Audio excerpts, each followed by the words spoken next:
യേശുനാഥാ നീ എൻ ശൈലവും എൻ്റെ കോട്ടയും നീ മാത്രമേ. യേശുനാഥാ നീ എൻ ദൈവം. യേശുനാഥാ നീ എൻ ആശ്രയം. യേശുനാഥാ നീ എൻ ശൈലവും എൻ്റെ കോട്ടയും നീ മാത്രമേ.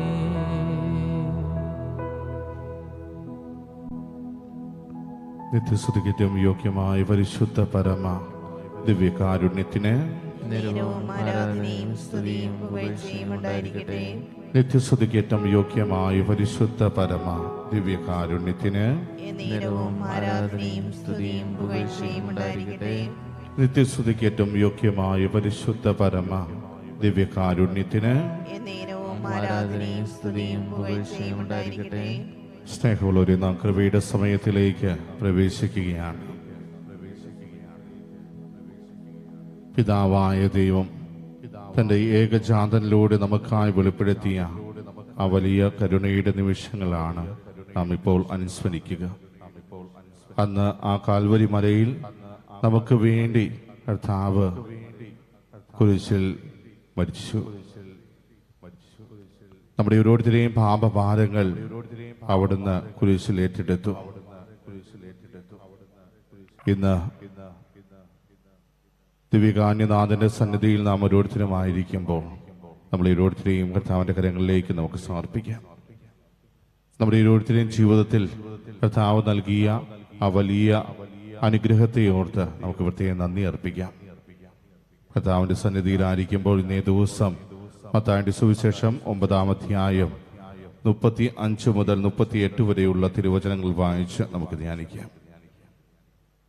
യേശു അവരുടെ സിനഗോഗുകളിൽ പഠിപ്പിച്ചും രാജ്യത്തിന്റെ സുവിശേഷം പ്രസംഗിച്ചും എല്ലാ രോഗങ്ങളും വ്യാധികളും സുഖപ്പെടുത്തിയും എല്ലാ നഗരങ്ങളിലും ഗ്രാമങ്ങളിലും ചുറ്റി സഞ്ചരിച്ചു.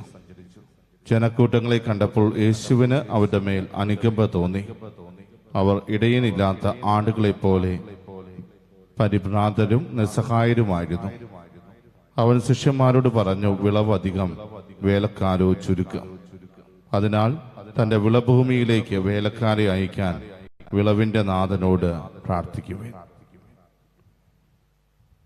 സ്നേഹമുള്ളവരെ, ഈ തിരുവചനത്തിൽ നമ്മൾ കാണുന്നത് യേശുനാഥൻ എല്ലാ രാജ്യത്തിന്റെയും സുവിശേഷം പ്രസംഗിച്ച എല്ലാ രാജ്യങ്ങളിലൂടെ കടന്നു പോകുമ്പോൾ ഒരു സ്ഥലത്തെത്തിയപ്പോൾ അവിടുത്തെ ജനക്കൂട്ടത്തോട് പ്രത്യേകം അനുകമ്പ തോന്നുകയാണ്.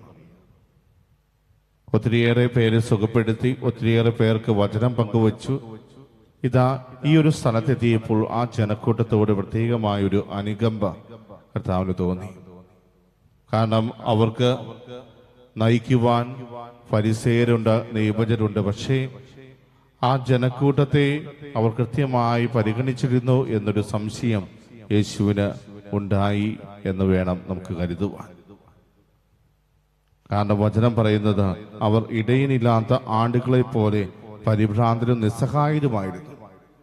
ആ ജനക്കൂട്ടത്തെ നോക്കി കണ്ടപ്പോൾ തന്നെ യേശുവിന് മനസ്സിലായി എന്തൊക്കെയോ കുറവ് ആ ജനക്കൂട്ടത്തിനുണ്ട്. അതുകൊണ്ടാണ് ആ ജനക്കൂട്ടം തന്റെ പുറകെ ഇതുപോലെ നടന്നു വരുന്നത്. അവർക്ക് കിട്ടേണ്ടത് കിട്ടിയിട്ടില്ല എന്ന് ബോധ്യപ്പെട്ടത് കൊണ്ടാണ് യേശുനാഥൻ ഈ രീതിയിൽ ചിന്തിച്ചത്. തീർച്ചയായും അവർക്ക് നേതാക്കന്മാരുണ്ടായിരുന്നു, ഫരിസേയരും നിയമജരും ഉണ്ടായിരുന്നു. പക്ഷേ അവരെല്ലാവരും മറ്റുള്ളവരുടെ പ്രീതി കിട്ടുവാൻ വേണ്ടി മാത്രമാണ് ഓരോ കാര്യങ്ങളും ചെയ്തത്. ഇവരെ പരിചരിക്കേണ്ടവർ പലപ്പോഴും തങ്ങളുടെ സുഖങ്ങൾക്ക് വേണ്ടി മാത്രം പ്രവർത്തിച്ചു. ജനങ്ങളുടെ ആവശ്യം എന്താണെന്ന് അവർക്ക് അറിയാമായിരുന്നു, പക്ഷേ അത് കൊടുക്കുവാൻ അവർ തയ്യാറായില്ല. അങ്ങനെ കൊടുക്കുമ്പോൾ തങ്ങൾക്ക് എന്തെങ്കിലും നഷ്ടമാകുമോ എന്ന് മാത്രമാണ് അവർ ചിന്തിച്ചത്. അങ്ങനെ ആ ജനക്കൂട്ടത്തെ കണ്ടില്ലെന്ന് നടിച്ച് അവർ മുന്നോട്ട് പോയപ്പോൾ യേശുവിന് അതുപോലെ മുന്നോട്ട് പോകുവാൻ സാധിച്ചില്ല. യേശു എന്താണ് ചെയ്തത്? അവരുടെ ഇടയിലേക്ക് ഇറങ്ങിച്ചെന്നു. അവർക്ക് വേണ്ടി അവൻ പ്രവർത്തിക്കുവാൻ തുടങ്ങി. അവരുടെ ആവശ്യങ്ങൾ എന്താണെന്ന് തിരിച്ചറിഞ്ഞ് അതിനനുസരിച്ച് അവർക്ക് വേണ്ടത് നൽകുവാൻ അവൻ തയ്യാറായി. പ്രിയമുള്ളവരെ, യേശുനാഥൻ പിന്നീട് ചെയ്യുന്നത് തൻ്റെ ശിഷ്യന്മാരെ അതിനു വേണ്ടി ഒരുക്കുകയാണ്. തൻ്റെ ശിഷ്യന്മാരോട് അവൻ പറയുന്നുണ്ട്, വിളവധികം വേലക്കാരോ ചുരുക്കം. അതിനാൽ തൻ്റെ വിളഭൂമിയിലേക്ക് വേലക്കാരെ അയക്കാൻ വിളവിൻ്റെ നാഥനോട് പ്രാർത്ഥിക്കുവിൻ എന്ന്. പ്രിയമുള്ളവരെ, തൻ്റെ ശിഷ്യന്മാരെ ഈ ഒരു കാര്യത്തിന് വേണ്ടി ഒരുക്കുമ്പോൾ യേശുനാഥൻ തൻ്റെ ജീവിതമാണ് അവർക്ക് ഒരു മാതൃകയായിട്ട് നൽകുന്നത്. തൻ്റെ പരസ്യ ജീവിത കാലഘട്ടം മുഴുവൻ അവൻ മറ്റുള്ളവർക്ക് വേണ്ടി ജീവിച്ചു കാണിച്ചു. മറ്റുള്ളവരുടെ ജീവിതത്തിലേക്ക് എപ്രകാരമാണ് നാം ഓരോരുത്തരും ഇറങ്ങിത്തിരിക്കേണ്ടതെന്ന് അവൻ കാണിച്ചു കൊടുത്തു. ഇതിനകം തന്നെ ഒത്തിരിയേറെ ആളുകളെ അവൻ സുഖപ്പെടുത്തി. അവരുടെ ആവശ്യങ്ങൾ എന്താണെന്ന് തിരിച്ചറിഞ്ഞ് അതിനനുസരിച്ച് പ്രവർത്തിക്കുവാൻ യേശുനാഥൻ തയ്യാറായപ്പോൾ അനേകർക്കാണ് അതുകൊണ്ട് ഉപകാരമുണ്ടായത്. അപ്പം വർദ്ധിപ്പിക്കുക മാത്രമല്ല, മറിച്ച് അവരുടെ ജീവിതത്തിൽ അവർക്ക് എന്താണോ ആവശ്യം അത് തിരിച്ചറിഞ്ഞ് പ്രവർത്തിക്കുവാൻ യേശുവിന് സാധിച്ചു എന്നുള്ളതാണ്. പ്രിയമുള്ളവരെ, യേശുവിൻ്റെ യഥാർത്ഥ അനുയായികളായി നാം ഓരോരുത്തരും മാറുവാൻ ആഗ്രഹിക്കുന്നുണ്ടെങ്കിൽ യേശുവിൻ്റെ അതേ പാതയിൽ ചരിക്കുവാൻ നാം ഓരോരുത്തരും തയ്യാറാക്കണം. മറ്റുള്ളവരോട് അനുകമ്പ തോന്നുമ്പോൾ പലപ്പോഴും നമ്മുടെ ജീവിതത്തിൽ യഥാർത്ഥത്തിൽ അനുകമ്പ തന്നെയാണോ നാം കാണിക്കുന്നത്? പലപ്പോഴും നമ്മുടെ അനുകമ്പ ഒരു സാർത്ഥതയായിട്ട് മാറുന്നുണ്ടോ എന്ന് ഒന്ന് പരിശോധിക്കുന്നത് നല്ലതാണ്. മറ്റുള്ളവർ വേദനയിലൂടെ കടന്നു പോകുമ്പോൾ, കഷ്ടപ്പാടുകളിലൂടെ കടന്നു പോകുമ്പോൾ നമ്മുടെ ഓരോരുത്തരുടെയും മനസ്സിലേക്ക് ഒരു സഹതാപം കടന്നു വരാറുണ്ട്. അയ്യോ, അവരുടെ ജീവിതത്തിൽ ഇങ്ങനെ സംഭവിച്ചല്ലോ എന്നോർത്തൊരു സഹതിപ്പിക്കുന്ന ഒരു മനസ്സ്. പക്ഷെ പലപ്പോഴും നമ്മുടെ ഈ സഹതാപം ഒരു സ്വാർത്ഥതയായിട്ട് മാറുന്നത് എങ്ങനെയാണെന്ന് ചോദിച്ചാൽ, നമ്മുടെ സഹതാപത്തിൽ നമ്മൾ പലപ്പോഴും ഇങ്ങനെ ചിന്തിക്കാറുണ്ട്, എന്നാലും എൻ്റെ ജീവിതത്തിലേക്ക് ഇങ്ങനെ വന്നില്ലല്ലോ ആശ്വാസമായി. മറ്റുള്ളവർക്ക് എന്തൊക്കെയോ പ്രശ്നങ്ങളുണ്ട്, അവരുടെ ജീവിതത്തിൽ കഷ്ടപ്പാടുകളുണ്ട്, ഒത്തിരിയേറെ വേദനകളുണ്ട്, ശാരീരികമായ ബുദ്ധിമുട്ടുകളുണ്ട്, രോഗങ്ങളുണ്ട്. ഇതെല്ലാം കൊണ്ട് അവർ വലയുമ്പോൾ നമ്മൾ അതിൽ ആശ്വാസം കണ്ടെത്തുകയാണ്. കാരണം എൻ്റെ ജീവിതത്തിലേക്ക് ഇതുപോലെ ഒന്ന് വന്നില്ലല്ലോ, ഒത്തിരിയേറെ ആശ്വാസം. അവിടെയാണ് പ്രിയമുള്ളവരെ നമ്മുടെ സഹതാപം ഒരു സ്വാർത്ഥതയായിട്ട് മാറുന്നത്. മറ്റുള്ളവരുടെ ആ ജീവിതത്തിൽ അവരോട് ചേർന്ന് ആ വേദനയിൽ പങ്കെടുക്കുവാൻ നമ്മൾ തയ്യാറാകുന്നില്ല, മറിച്ച് ഈ വേദന എൻ്റെ ജീവിതത്തിലേക്ക് കടന്നു വന്നില്ലല്ലോ എന്ന ഓർത്ത് ഒരു ആശ്വാസം നമ്മൾ കണ്ടെത്തുമ്പോൾ പ്രിയമുള്ളവരെ, തീർച്ചയായും അതൊരു സ്വാർത്ഥതയായിട്ട് മാറും.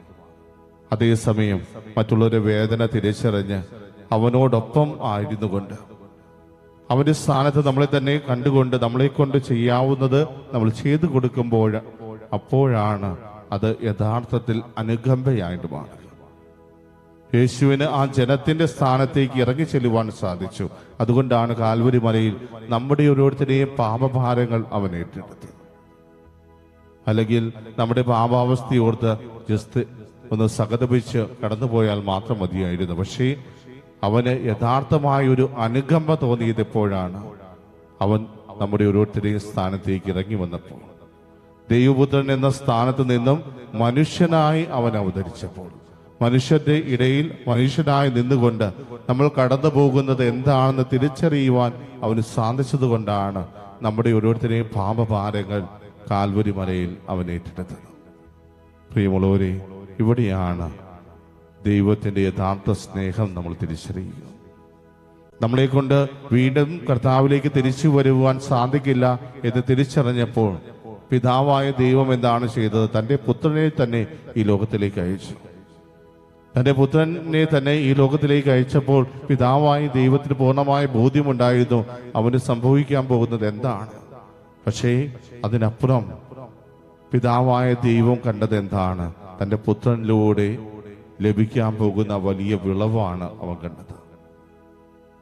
പ്രിയമുള്ളവരെ, തൻ്റെ പുത്രൻ ഇവരുടെ പാപങ്ങളെല്ലാം ഏറ്റെടുത്ത് കാൽവരി മലയിൽ മരിക്കുമ്പോൾ പ്രിയമുള്ളവരെ, അതിലൂടെ ലോക ജനത വീണ്ടും കർത്താവിലേക്ക് തിരികെ വരും എന്ന ഒരു ദർശനം പിതാവായ ദൈവത്തിനുണ്ടായിരുന്നു. അതുകൊണ്ട് തൻ്റെ ഏകജാതനെ നൽകിയാൽ പോലും അതുകൊണ്ട് യാതൊരു കുഴപ്പവുമില്ല എന്ന് പിതാവായ ദൈവം തീരുമാനിച്ചുറപ്പിച്ചു. അതുകൊണ്ട് തന്നെയാണ് പിതാവായ ദൈവം തൻ്റെ പുത്രനെ നൽകുവാൻ യാതൊരു മടിയും കാണിക്കുക. കാരണം തൻ്റെ പുത്രനേക്കാൾ ഉപരിയായി അവൻ സ്നേഹിച്ചത് അവൻ്റെ സൃഷ്ടിയായ നമ്മളെ ഓരോരുത്തരെയുമാണ്. പ്രിയമുള്ളവരെ, അത്രമാത്രം സ്നേഹിക്കുന്ന ഒരു പിതാവ് നമുക്കുണ്ട്. എങ്കിലും പലപ്പോഴും അത് തിരിച്ചറിയാതെ ആ പിതാവിൻ്റെ സ്നേഹത്തിൽ നിന്നും കടന്നു പോകുവാനാണ് നമ്മൾ ഓരോരുത്തരും ശ്രമിച്ചുകൊണ്ടിരിക്കുന്നത്. നമ്മുടെ ജീവിതത്തിൽ തിന്മയുടെ സ്വാധീനങ്ങളെല്ലാം കടന്നു വരുമ്പോൾ അവിടെ വേദനിക്കുന്ന ഒരു പിതാവുണ്ട് എന്ന് നമ്മൾ തിരിച്ചറിയുന്നില്ല. നമുക്ക് വേണ്ടിയാണ് ആ പിതാവ് തൻ്റെ ഏകജാതനെ പോലും നൽകിയത് എന്ന് നമ്മൾ തിരിച്ചറിയുന്നില്ല. തൻ്റെ ഏകജാതനേക്കാൾ കൂടുതലായി നമുക്കാണ് അവൻ വില കൽപ്പിച്ചത് എന്ന് നമ്മൾ തിരിച്ചറിയുന്നില്ല. മറിച്ച് നമ്മുടെ ഇഷ്ടങ്ങൾക്ക് അനുസൃതമായി നമ്മുടെ ജീവിതത്തെ നമ്മൾ ക്രമീകരിക്കുന്നു. എൻ്റെ ഇഷ്ടങ്ങൾക്ക് വേണ്ടി എൻ്റെ ജീവിതത്തെ ഞാൻ ക്രമീകരിക്കുമ്പോൾ അവിടെ നമ്മൾ തിരിച്ചറിയാതെ പോകുന്നത് എന്താണ്? നമ്മൾ നഷ്ടപ്പെടുത്തുന്നത് ആ പിതാവിൻ്റെ വലിയ സ്നേഹമാണെന്ന്. പ്രിയമുള്ളവരെ, യേശുവിനെ പോലെ മറ്റുള്ളവരെ കാണുമ്പോൾ അനുകമ്പ തോന്നുവാനും അവരുടെ ജീവിതത്തിലേക്ക് ഇറങ്ങി തിരിച്ച് അവരുടെ ഒരുവനായിട്ട് മാറുവാനും അവരുടെ വേദനകളും കഷ്ടപ്പാടുകളും എൻ്റേതാണെന്ന് തിരിച്ചറിഞ്ഞ് അതിന് പരിഹാരം കാണുവാൻ പരിശ്രമിക്കുവാനും നമുക്ക് ഓരോരുത്തർക്കും ശ്രമിക്കാം. അങ്ങനെ യേശുവിൻ്റെ നല്ലൊരു അനുയായിയായിട്ട് നമുക്ക് മാറാം. യേശുവിൻ്റെ നല്ലൊരു ശിഷ്യനായിട്ട് നമുക്ക് മാറാം.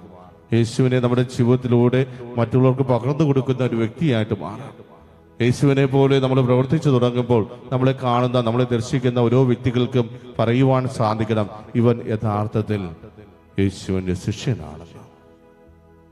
കാരണം നമ്മുടെ ജീവിതത്തിലൂടെ നമ്മൾ മറ്റുള്ളവരുടെ മുമ്പിൽ വെളിപ്പെടുത്തേണ്ടത് എപ്പോഴും യേശുവിൻ്റെ മുഖം തന്നെയാണ്.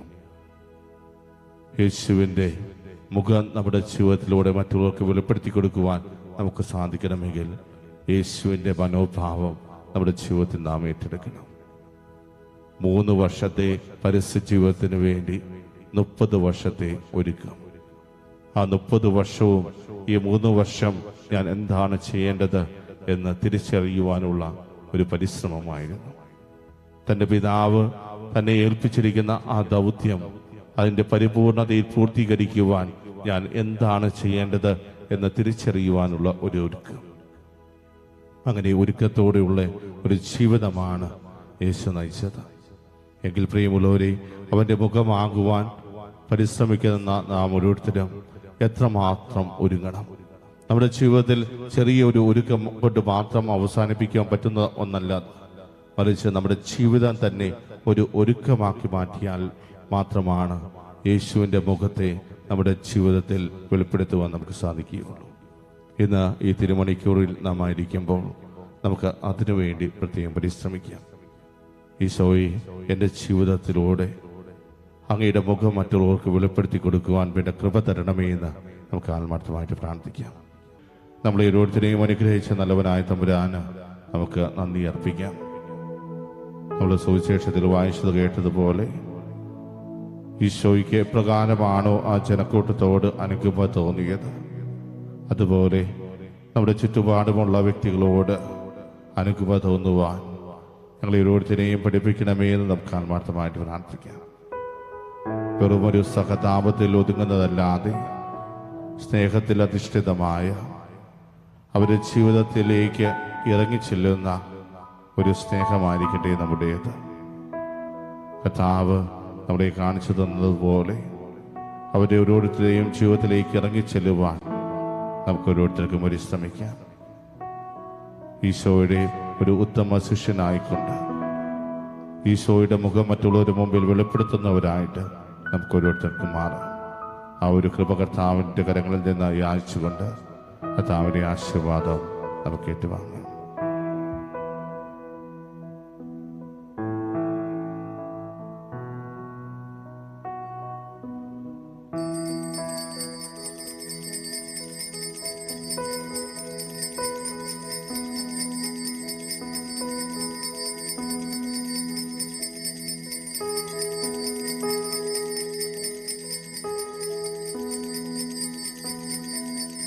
പരിശുദ്ധ പരമമാ ദിവ്യകാരുണ്യമേ, ഇന്നുമെന്നും അങ്ങേയ്ക്കാരാധന. പരിശുദ്ധ പരമമാ ദിവ്യകാരുണ്യമേ, ഇന്നുമെന്നും അങ്ങേയ്ക്കാരാധന. പരിശുദ്ധ പരമമാ ദിവ്യകാരുണ്യമേ,